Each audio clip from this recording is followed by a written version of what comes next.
President Obama speaks out about Prism, Aaron Swartz's Secret Service documents are being released, and the pirate browser is here. All that and more this time on ThreatWire.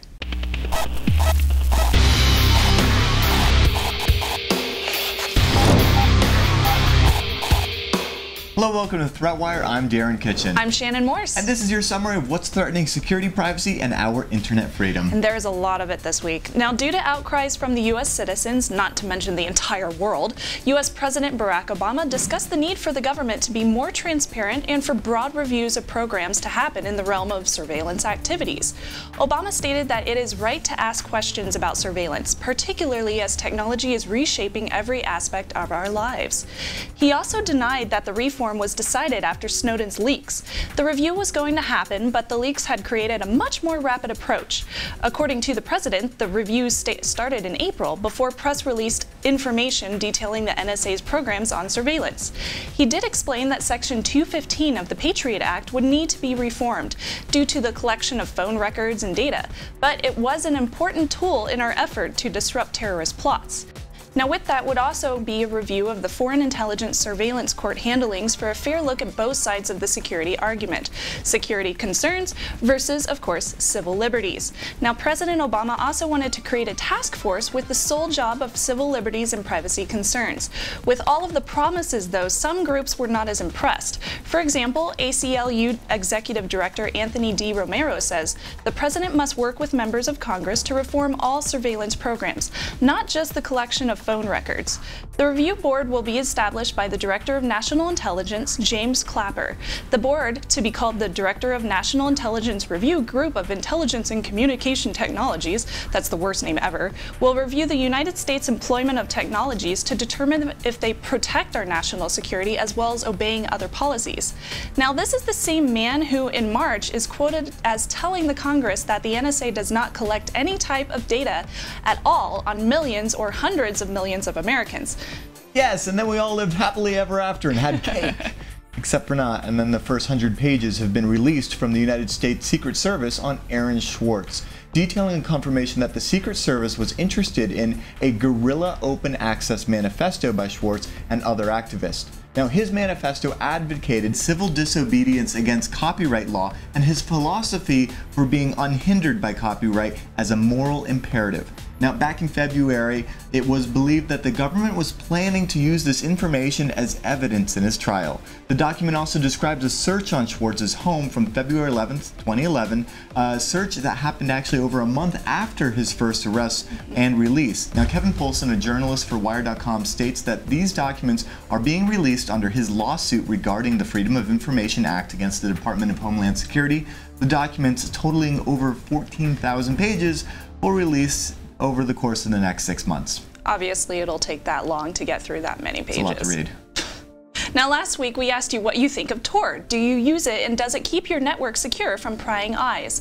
And our comment of the week comes from Micah Jinx. He says, use Tails. Now, Tails is an operating system that uses Tor, the Onion router. He says, use Tails at publicly available networks, Starbucks, McDonald's, a library, etc.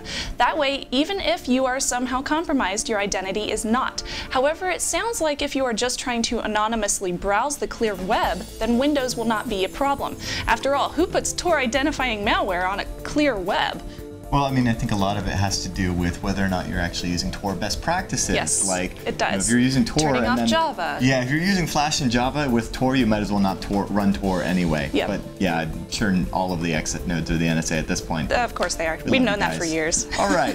This week, we'd like to know what you guys think of bananas. Are they just for monkeys? And also, check out the latest episode of Hack 5 as I speak at the Crash Space Hacker Space in Los Angeles about internet freedom and alternative infrastructure.